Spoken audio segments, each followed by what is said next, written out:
Ever since I was young, I've been obsessed with horror films and scary stories and whatnot. When I was 3, I would literally hide behind doors when I was in a room alone and practice my evil laugh. That's a true story, mind you. I would wait all year for Halloween since all the kids' channels ran the Halloween specials. I'd watch Cyber Chase and Fetch with Rough Ruffman and even Dragon Tales, and I would always record the specials on VHS tapes and loop them until the tapes ran out. Like, they would turn into dust. I have a lot of memories watching spooky stuff with my family, so I have a couple favorites listed down for you. Before I begin, I need to address that I've removed the obvious movies and shows here. No Beetlejuice, no Nightmare Before Christmas, no Halloween. You already know this is good. Like, I'm making this list for you to discover stuff instead of like reaffirming your opinions, okay? So like, a lot of these you probably haven't heard of. If you have heard of a few, good for you. Also, it's worth noting that items 10 through 2 are kind of just thrown together. It's not like number 8 is inherently worse than number 4. It is not a ranked list, except for number 1. So we're gonna climb through these together. This is all building up to number 1. Number 1 is better than all of them, okay? Also, some mild spoilers will be explored through some of these, so if you find a movie or show that looks kind of interesting, just skip the segment. All the timestamps are in the description, so you don't have to just stop watching completely. So slip on your ghost onesie and mix the candy corn with the popcorn, which is really good, by the way, because we're about to start digging in right now with number 10.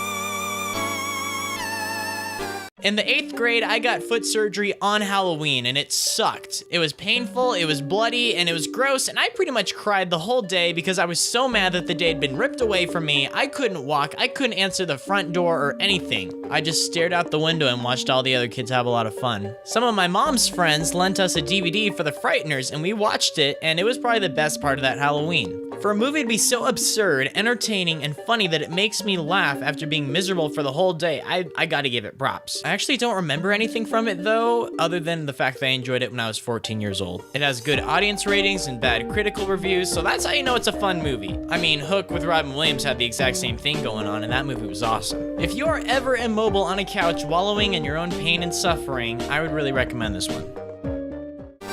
Number 9!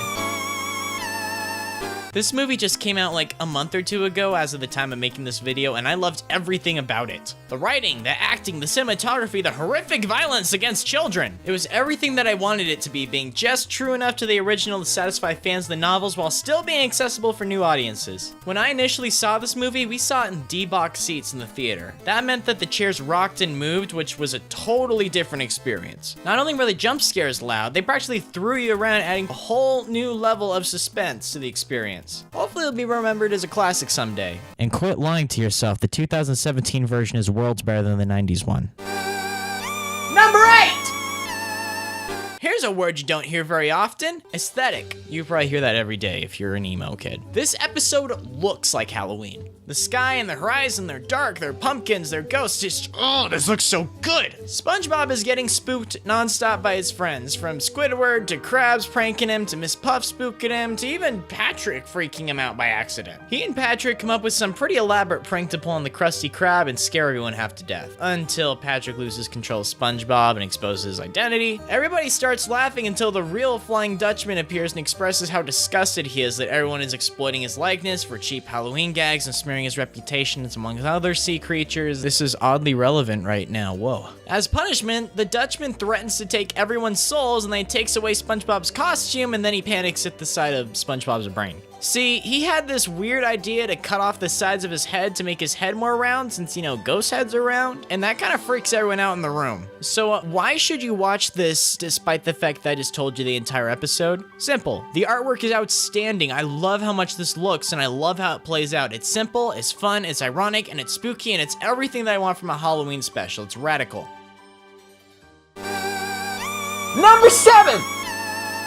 This movie is so awesome! How come nobody talks about it anymore? My dad took me to see this when I was 7 years old in the theaters and it scared me half to death. It was so much more loud and dark and scary than I was anticipating, and I loved every single second of it. This movie is so much better than it has any right to be. Not only is it smart, witty, scary, but it also has a lot more heart and soul than a lot of animated movies, period. It's mature and it takes its subject matter oddly seriously. I mean, an evil house that eats people. Since they take it seriously, you start to take it seriously too. They put the house of asleep with a masked vacuum cleaner full of sleep medicine. This is a real and crucial plot point in the actual film. And if you were to concentrate everything that makes Halloween awesome, it would probably look a lot like this movie. There's adventures, there's scares, there's friends, and crawling around the neighborhood late at night. I love that. I love this film. Please rent it. Number 6.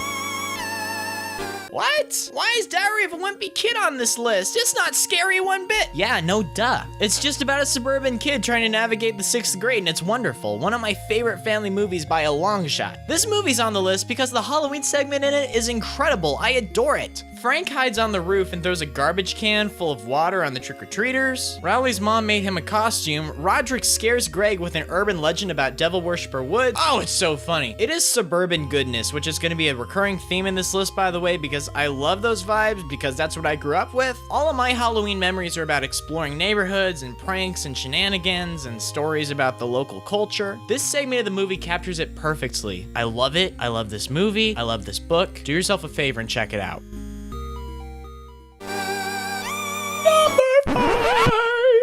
There's no way that's gonna make it in the final cut of the video. I love the Garfield TV specials. I love the Garfield and Friends series. This is not real Garfield, mind you. This is. Whenever I'm babysitting some kiddos, I bring over all of my Garfield DVDs, and I found myself laughing a lot harder than they do because these are still hilarious. They are worlds better than the comics. What's really cool about Garfield's Halloween Adventure is that it lives up to its name. It's divided into 3 segments. The first is about Garfield, the second is about Halloween shenanigans, and the final one feels like a legitimate adventure. Garfield's Halloween Adventure. Oh, I get it. Garfield wakes up on Halloween to discover that he can go trick-or-treating and score some candy. He throws together a pirate costume and takes on the neighborhood. When he decides to travel down the river and stop by some more houses, he and Odie lose their way and they end up being left behind on a cursed island. By the way, this old guy was like the scariest thing ever as a kid. This is more like it. Remember that comment about suburban goodness I made like 3 seconds ago? That's still relevant. This looks wonderful, and it has like a great pumpkin vibe about it. It's great, and it's one of my all-time favorites. Number 4!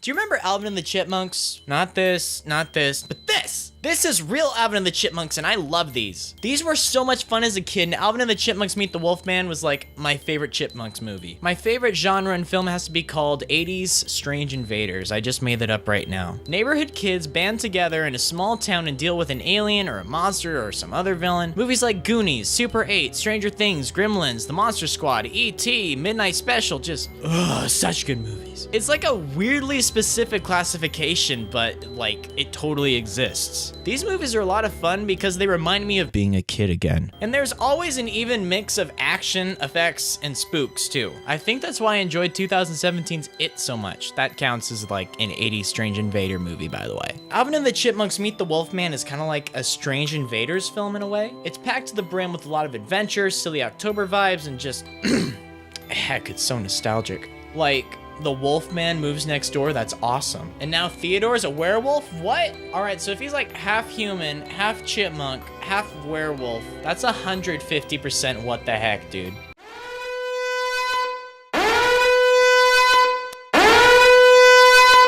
Number 3. I can't sing. Alright, we're not clowning around with any more kid stuff. These movies are so over the top and ridiculous that it's a marvel. This is my boomstick.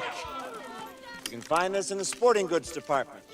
See, the first Evil Dead movie was an honest attempt at horror, and it came off being like really campy. Upon realizing how successful yet cheesy their movie was, the filmmakers just ran with the whole thing in Evil Dead 2. It is the best example of mixing horror and comedy. Let me just reiterate, the canon storyline drags the main character from a haunted cabin in the woods to an interdimensional medieval kingdom, and then to a supermarket to fight demons. I'll swallow your soul!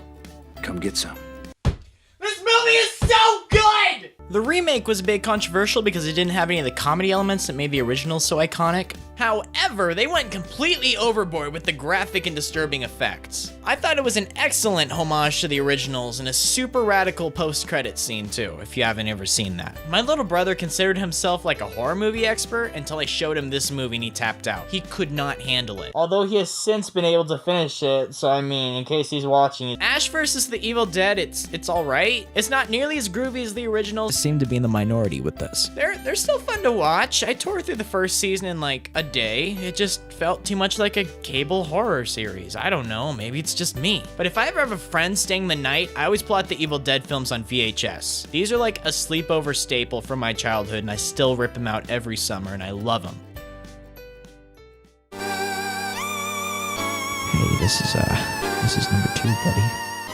The Addams Family movie, excellent. The Addams Family values, stupendous, flawless, excellent. They took everything that was already good about the great Addams Family movie and they just tripled it for the sequel. This movie is so funny, it's so clever, it's so witty, and it's so iconic that I consider it one of my favorite films of all time. Make this official. I want the Blu-ray copy in my coffin when they bury me in case Eternal Oblivion has like an entertainment center, because I can sit through this puppy over and over and over and over. And so let's just look back on all the Halloween films and decipher what was so great about them and why I'm picking my number 1 spot. In case it's not apparent, I love suburban adventure vibes, I like camaraderie with kids hunting down ghouls, a good art direction is super important to me. What film could possibly encapsulate all these qualities? It's this one, it's really good. Directed by Michael Dowtry, I don't know, he even made Krampus. Trick or Treat is the ultimate Halloween movie. It is a tradition in my house. I even watch it during July when I'm feeling nostalgic for spooky season again. It's like a horror version of Pulp Fiction. It has intertwining narratives and they influence one another. There are a ton of horror tropes that are explored in this movie and it's hilarious. Slasher, strange invaders, home invasion. Did I mention that I adore Trick or Treat? This movie is so clever, it's so ironic, while simultaneously having some pretty shocking and horrific imagery, particularly directed towards children. Like, a lot of kids die horribly in this movie. And oh my god, look at that art direction! This dude gets Halloween. This is what it looks like.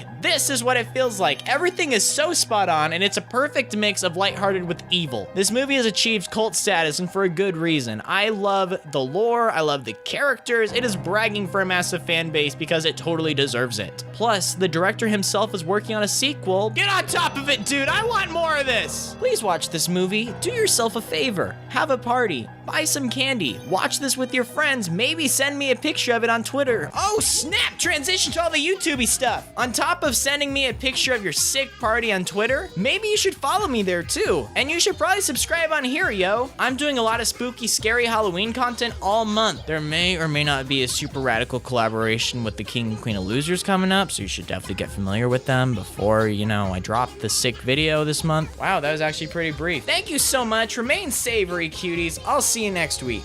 Gonna be alright. Everything gonna be alright. Don't you be afraid when things go bump in the night.